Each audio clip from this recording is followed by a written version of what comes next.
You want to find a sponsorship for your podcast, your nonprofit, your event, your sports team, and you're not quite sure where to start.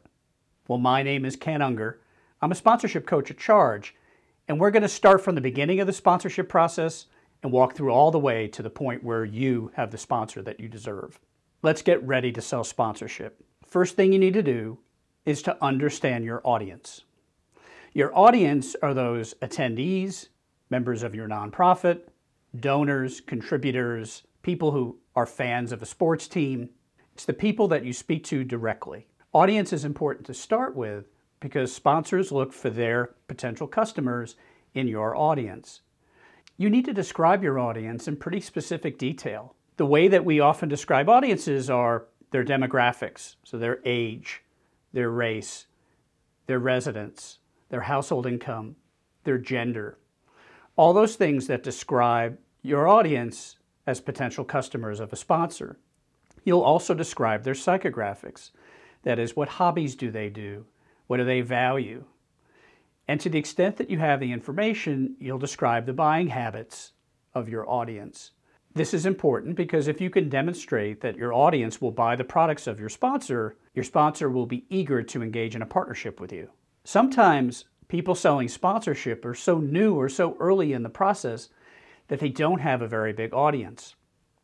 Audience size matters because the larger the addressable audience that you have, the more customers a potential sponsor sees among your fans. If you're brand new and have no followers of your social media, or very few people who come to your website, or very few attendees of your event, you may be able to sell sponsorship, but at a much lower level than those with larger audiences.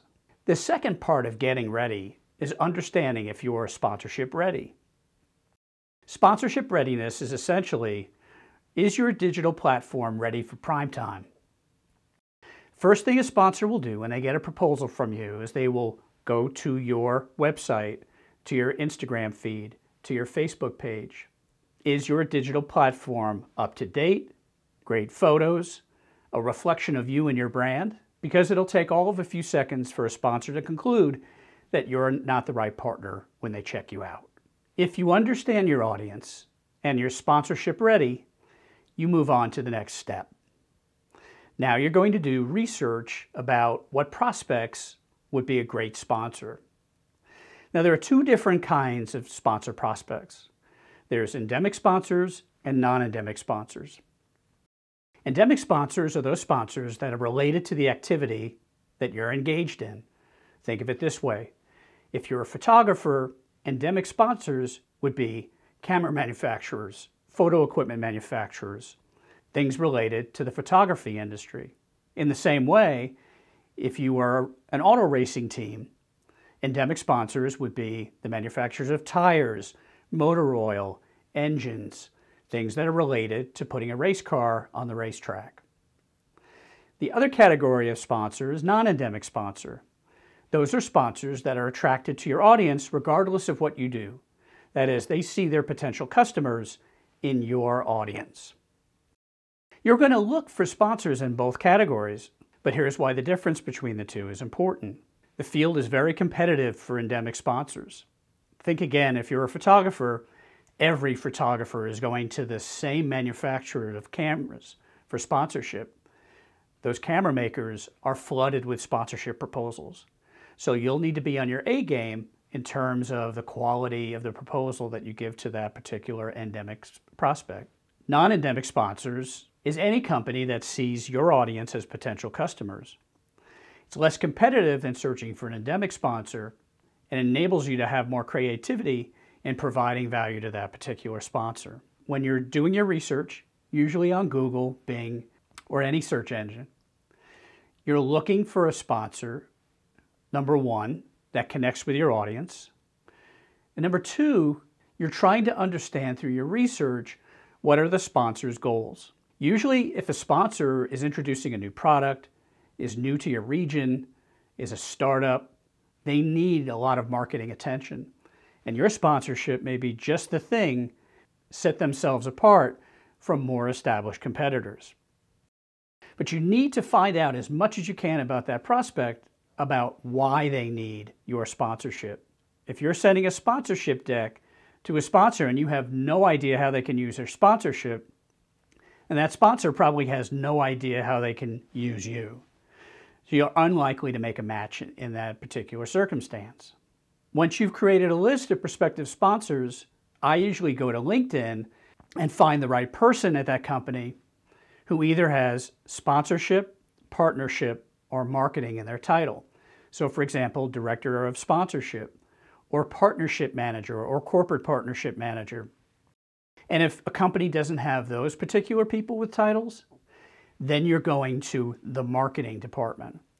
I usually look for the chief marketing officer or a senior marketing team member that has something related to sponsorship in their LinkedIn profile. Again, I love LinkedIn as a source for this information because it is the preeminent business-to-business social media platform. Once you've done your prospect research, it's time to pull together your sales tools. First tool is your email. I generally recommend that if you don't have a branded email, that you find one. Sponsors are much more impressed when they receive an email that's reflective of your organization name or your brand than simply from a Gmail account. Not that there's anything wrong with Gmail. However, the sponsor is sizing you up immediately about whether you could represent their marketing message in the marketplace. And the sponsor may conclude if you can't market yourself through a branded email address, then perhaps you're not the right partner for them. After that, you're writing an email which introduces yourself, talks a little about the opportunity, attaches your sponsorship deck, and asks the sponsor for a next action. Perhaps a telephone call, a video call, or discovery conversation. The most important sales tool that you're pulling together at this point is your sponsorship deck.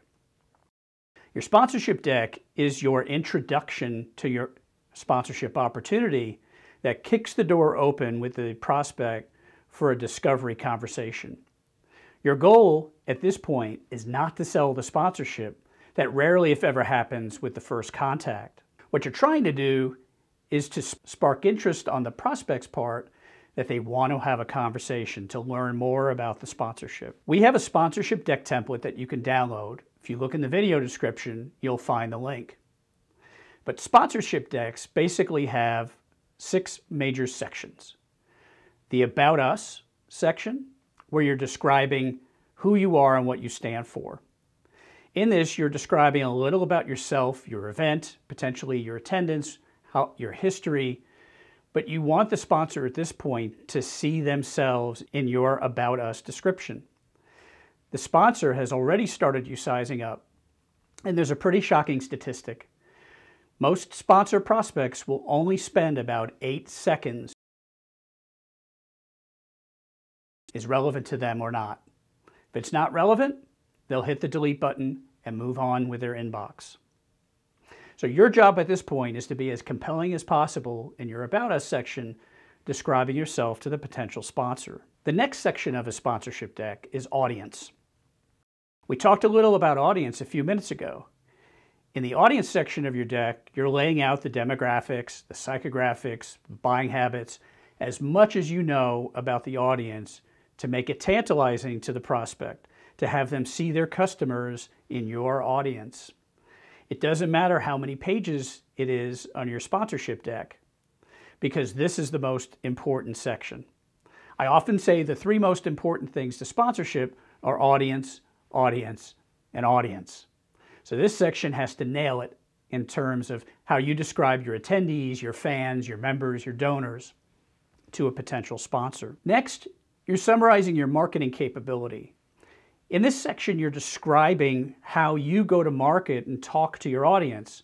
It could be through an email newsletter, your website, obviously the things you do at a live event, like video signage and all those different things.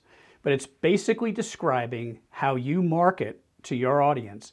Again, the sponsor's looking to piggyback its sponsorship message on your marketing capability. So it's really important that you describe in as much detail as possible how you distribute your message to your audience. The next section of a deck is often called the opportunity section, or some people call it assets or benefits or inventory. This is where you're creating a menu of all the different benefits that you would offer a potential sponsor. It's not important at this point that you nail this section specifically to the prospect. You haven't had the conversation yet to understand what the sponsor really needs. That comes later in the discovery conversation. You do, however, want to somewhat customize this section to the type of sponsor that you're sending your deck to. For instance, business to consumer companies that are looking to sell products to a mass audience, they care about things like awareness and exposure. A business-to-business sponsor who's only trying to sell to other businesses doesn't care as much about exposure because they simply want access to those other businesses to make your sponsorship a venue where they can make sales happen. So it is important that you somewhat customize this section to what type of sponsor you're sending your deck to.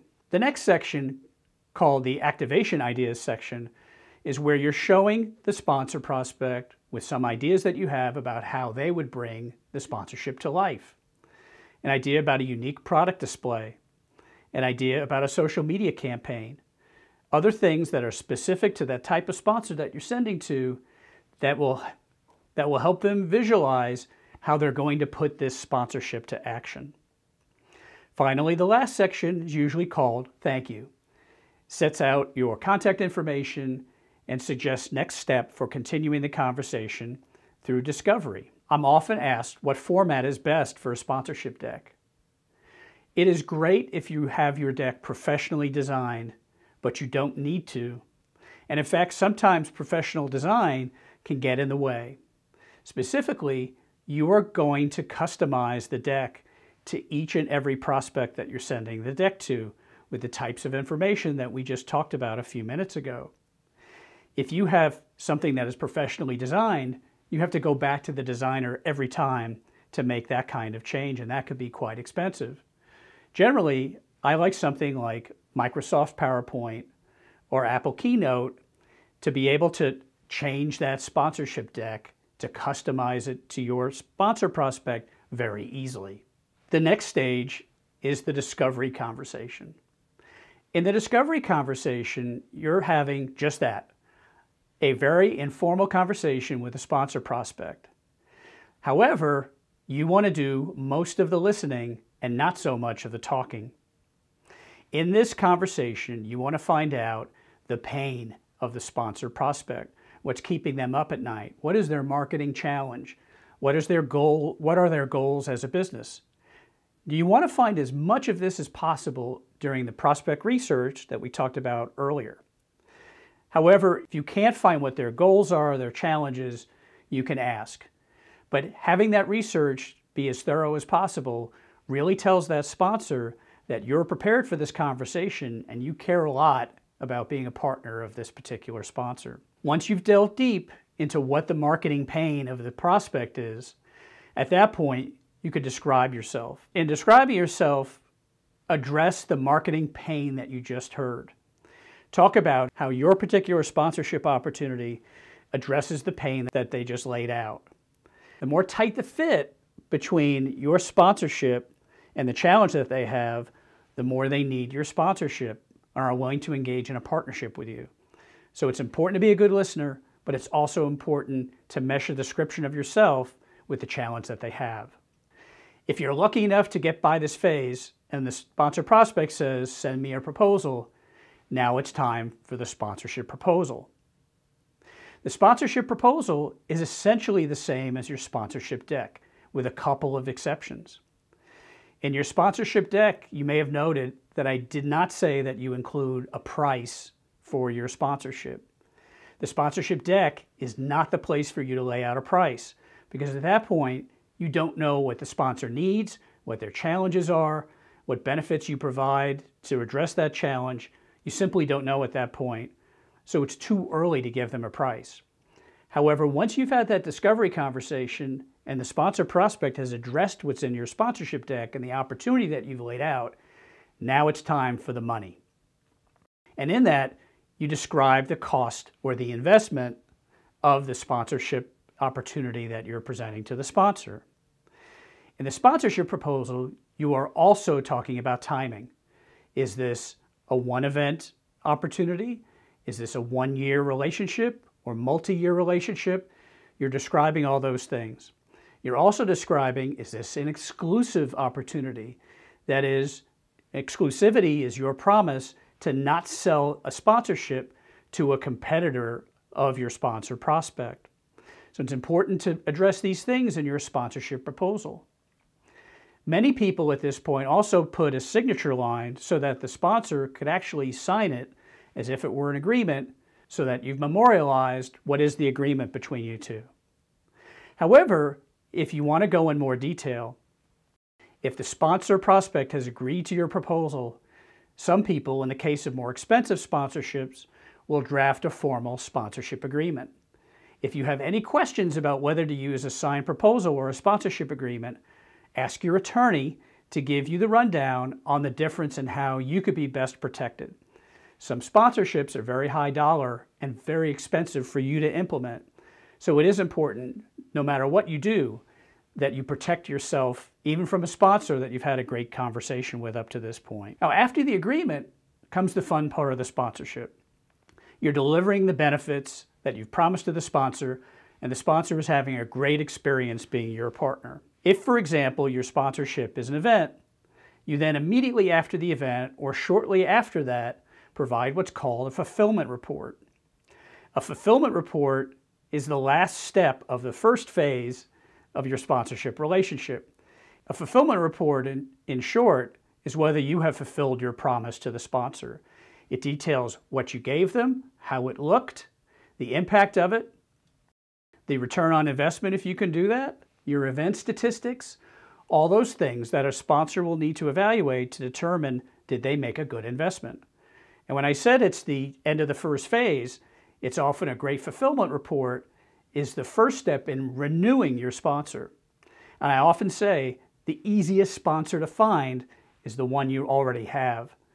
So it is important that you spend as much time as possible creating a great fulfillment report so that your sponsor can go to their boss and demonstrate what a great investment you were in terms of the sponsorship opportunity that was purchased. At this point, you're ready to roll up your sleeves, take it one step at a time, and jump into the sponsorship game. Sponsorship is a $70 billion industry around the world. There are thousands and thousands of sponsorship opportunities, and there's one that's just right for you. And in fact, if you really get good at the sponsorship prospect, there's a lot more than one sponsor that's in your future. If you found this video helpful, consider liking the video, and for more videos on sponsorship, consider subscribing to the Charged Sponsorship YouTube channel. And no matter what, I wish you sponsorship success.